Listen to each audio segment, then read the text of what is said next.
To look at the factors that will mitigate a person's ability to move, we need to look at what is involved in moving. Involves, firstly, our general health. Our hearts have to be well, our blood system has to be well, but particularly and specifically, our muscles, our bones, and our joints are chiefly involved in our ability to move around. So, to look at this, we have to look at it right from the beginning.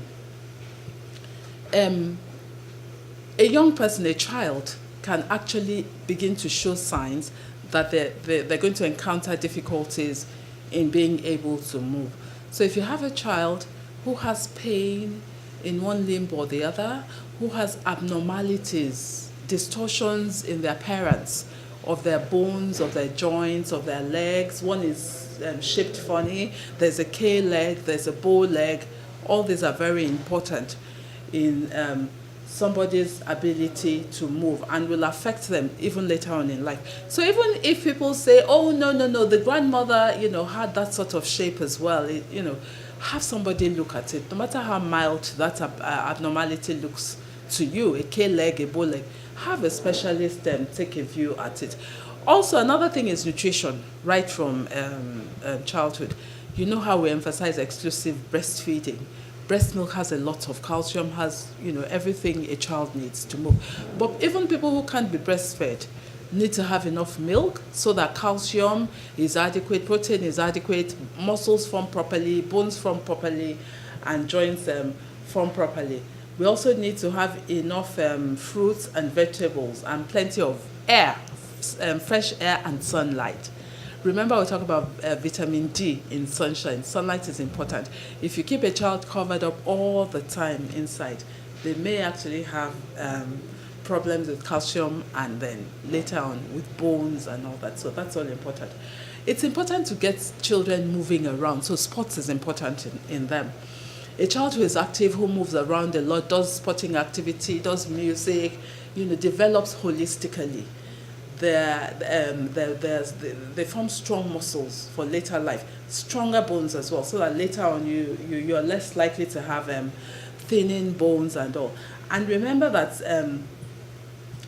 a child, who plays sport is likely to become an adult who is far more active, who plays sport as well. I play lawn tennis and squash, at my 51 years of age. And that's because as a young person, I got exposed to this sport. So let's expose our children as much as we can. Sport is important, and it's never too late. Don't say, oh, my parents didn't expose me to it. Expose yourself to it now. Take a walk, run around, get a racket if you can. You're going to start small and grow in it. So I'm an advocate of sporting activity. We encourage people to stretch their joints regularly. Those exercises they teach us when you're young.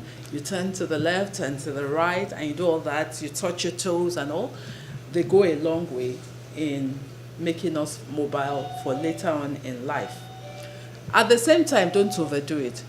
Unaccustomed heavy exercise does no one good. So don't decide to become Serena Williams the first day you handle a racket. Take it slowly. Also, drinking plenty of water is very important. Plenty of water. Very, very important. It keeps our joints moist, keeps our muscles happy, clears waste, keep our kidneys, functioning well. So hydration is very, very important. Apart from setting out time to actually engage in sporting activity, keep active. Don't send people around all the time. I think women are living longer because they're by far the more active people in the home. Dad sits down and she's running around, bringing the meals to the table, clearing up after we're serving.